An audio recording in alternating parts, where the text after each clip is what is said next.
বাংলাদেশের অন্যতম একজন আলেমে দ্বীন শাইখুল হাদিস আল্লামা মামুনুল হক হাফিজাহুল্লাহ, আমরা লক্ষ্য করলাম আল্লামা মামুনুল হককে নিয়ে বেশ কিছু ষড়যন্ত্রের কথা মিডিয়ায় বারবার প্রচার হচ্ছে। বিশেষ করে একটি অনুষ্ঠানের একটি জায়গায় হাফিজুর রহমান সিদ্দিকী তিনি আল্লামা মামুনুল হক সাহেবকে নিয়ে কিছু কটূক্তি করেছেন এবং তার কথার মধ্যে এইরকম কথা ছিল যে মামুন্নারে দেখে নেওয়া হবে, তার ব্যাপারে সরকারকে অবহিত করানো হয়েছে, সরকার এ ব্যাপারে প্রয়োজনীয় পদক্ষেপ গ্রহণ করবে। আসসালামু আলাইকুম ওয়া রাহমাতুল্লাহি তাআলা ওয়া বারাকাতুহু। দেশে বা প্রবাসে যে যেখানে আছেন সকলকে জানাই আন্তরিক শুভেচ্ছা এবং মোবারকবাদ। আশা করি আপনারা সকলে ভালো আছেন, সুস্থ আছেন। আমি আল্লাহ রাব্বুল আলামিনের মেহেরবানিতে ভালো আছি, সুস্থ আছি। প্রিয় ভাই ও বোনেরা, আপনারা সকলেই জানেন বাংলাদেশের অনেক জনপ্রিয় বক্তা রয়েছে এবং বাংলাদেশে ওয়াজের মাহফিলে খেদমত করেন এমন অনেক বক্তাকেই আপনারা চিনে থাকেন। আপনারা সকলেই জানেন যে ডক্টর মিজানুর রহমান আজহারি অর্থাৎ মাওলানা মিজানুর রহমান আজহারি কিছুদিন আগে তিনি বাংলাদেশ থেকে মালয়েশিয়ায় গিয়েছিলেন। কেন গিয়েছিলেন, তার উদ্দেশ্য কি ছিল? একজন ব্যক্তি হঠাৎ করেই তার এই ময়দান ছেড়ে, জন্মভূমি ছেড়ে মালয়েশিয়ায় গিয়ে অবস্থান করছেন কেন? এর কারণ কি? আপনারা অনেকেই জানেন, অনেকেই বিষয়টি আপনারা অবগত হয়েছেন। আপনারা ইতিমধ্যে জেনে গেছেন যে বাংলাদেশের কওমি অঙ্গনের একজন জনপ্রিয় বক্তা হাফিজুর রহমান কুয়াকাটা হাফিজাহুল্লাহ, আমরা তার জন্য আল্লাহ রাব্বুল আলামিনের কাছে দোয়া করি আল্লাহ রাব্বুল আলামিন যেন তার প্রতি রহম করেন এবং সঠিকভাবে দ্বীনের খেদমত করার তৌফিক দান করেন।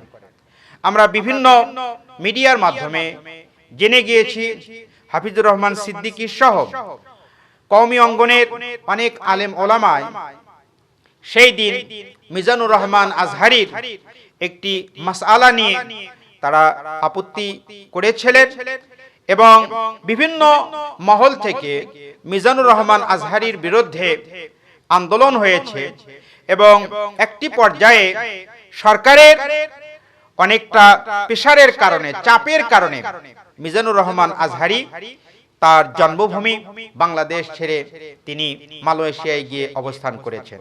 প্রিয় ভাই ও বোনেরা, আজকে অত্যন্ত বেদনার সাথে একটি বিষয় আমরা লক্ষ্য করলাম।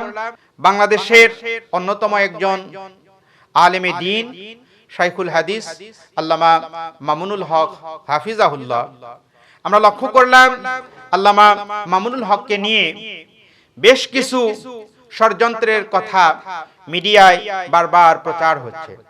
বিশেষ করে একটি অনুষ্ঠানের একটি জায়গায় হাফিজুর রহমান সিদ্দিকী তিনি আল্লামা মামুনুল হক সাহেবকে নিয়ে কিছু কটূক্তি করেছেন এবং তার কথার মধ্যে এইরকম কথা ছিল যে মামুন্নারে দেখে নেওয়া হবে, তার ব্যাপারে সরকারকে অবহিত করানো হয়েছে, সরকার এ ব্যাপারে প্রয়োজনীয় পদক্ষেপ গ্রহণ করবে এবং তার ব্যাপারে আল্লামা বাবু নগরী হাফিজাহুল্লাহ তাকেও অবহিত করা হয়েছে, তাকে হেফাজতে ইসলাম থেকে বের করে দেওয়া হবে। আমরা হতবাক হয়ে গেলাম। আমরা যদিও এই বিষয়টি পরিপূর্ণভাবে নিশ্চিত নই যে আসলেই এই যে ষড়যন্ত্রের কথা বলা হচ্ছে এটা কি হাফিজুর রহমান সিদ্দিকী কুয়াকাটা তিনি কি এই ষড়যন্ত্র করেছেন বা তার উক্তি এইগুলো কি না, এইগুলো আমরা মিডিয়ার মাধ্যমে জানতে পেরেছি, বিভিন্ন সোশ্যাল মিডিয়ার মাধ্যমে আমরা জানতে পেরেছি। প্রকৃত অবস্থা কি আল্লাহ রাব্বুল আলামিন তিনিই ভালো জানেন। যদি এই ব্যাপারটি সত্য হয়, তাহলে আমরা এ ব্যাপারে একটু কথা বলতে চাই যে শাইখুল হাদিস আল্লামা আজিজুল হক রাহিমাহুল্লাহ, আল্লাহ পাক ওনাকে জান্নাতুল ফিরদাউসের মেহমান হিসেবে কবুল করুন, আল্লাহুম্মা আমিন। শাইখুল হাদিস আল্লামা আজিজুল হক রাহিমাহুল্লাহর কলিজার টুকরা সন্তান আল্লামা মামুনুল হক, ওনার প্রতি বাংলাদেশের অনেক যুবকের হৃদয়ে, মুসলমানদের হৃদয়ে অনেক বেশি শ্রদ্ধা, ভক্তি, ভালোবাসা রয়েছে। বিভিন্ন দল মতের, বিভিন্ন এলাকার মানুষ আল্লামা মামুনুল হককে ভালোবাসে এবং সকলেই মনে করেন যে আল্লামা মামুনুল হক বরাবরই সত্যের পক্ষে থাকেন, অন্যায়ের বিরুদ্ধে তিনি অগ্রণী ভূমিকা পালন করেন। এটি বাংলাদেশের অনেক মানুষই মনে করে।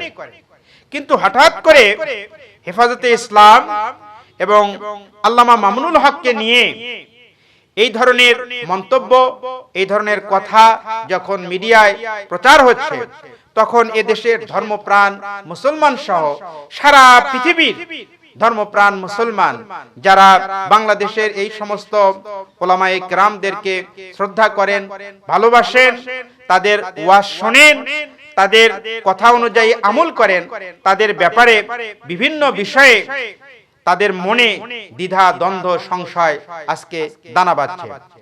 আমি মাওলানা হাফিজুর রহমান সিদ্দিকী কুয়াকাটা, ওনাকে বিনয়ের সাথে, আদবের সাথে আহ্বান করতে চাই, আপনি দয়া করে মিডিয়ার মাধ্যমে আপনার কথাগুলো অবশ্যই আপনি জানাবেন। এই বিষয়টি সম্পর্কে আপনার মন্তব্য কি? আপনি এই বিষয়টির সঙ্গে জড়িত ছিলেন কিনা, অথবা আপনার ব্যাপারে যে কথাগুলো বলা হচ্ছে এই কথাগুলো সঠিক কিনা, অবশ্যই দয়া করে জাতির সামনে এই কথাগুলো আপনি বলবেন। আপনি যদি এই কথাগুলো না বলে থাকেন, তাহলে আপনার এই কথার প্রতিবাদ করতে কোনো বাধা নেই। আর যদি বলে থাকেন, যে বিষয়ে আজকে বারবার প্রচার হচ্ছে, আপনি এই ধরনের কটূক্তি করেছেন, এই ধরনের ষড়যন্ত্রের কথা বলেছেন, এই ধরনের মন্তব্য করেছেন, এই কথাগুলো যদি সত্য হয়, তাহলে আপনি কেন করেছেন, কি জন্য করেছেন, আমরা আশা করি আপনার এই বিষয়ে জাতির সামনে স্পষ্ট কিছু বক্তব্য দেওয়া উচিত।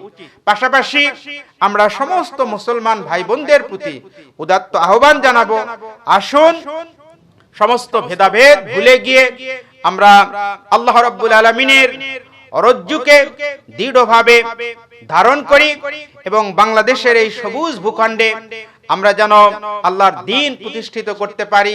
সেই দ্বীন প্রতিষ্ঠিত করার জন্য আমাদের যে সাহসী ভূমিকা রাখার দরকার, আমাদের যে আমলের পরিশুদ্ধিতা, আমলের পরিপূর্ণতা, আমাদের যে তাকওয়া অর্জন করা দরকার, আল্লাহ রাব্বুল আলামিন আমাদের যেন সেই তাকওয়া আমাদেরকে অর্জন করার তৌফিক দান করেন। পাশাপাশি আমাদের মধ্যে যেগুলো ভুল ত্রুটি রয়েছে, দোষ ত্রুটি রয়েছে, আল্লাহ রাব্বুল আলামিন যেন এই দোষ ত্রুটিগুলোকে সংশোধন করার আমাদের সকলকে তৌফিক দান করেন। আল্লাহ রাব্বুল আলামিন আমাদের প্রতি রহম করুন। আল্লাহুম্মা আমিন। আসসালামু আলাইকুম ওয়া রাহমাতুল্লাহি ওয়া বারাকাতুহু।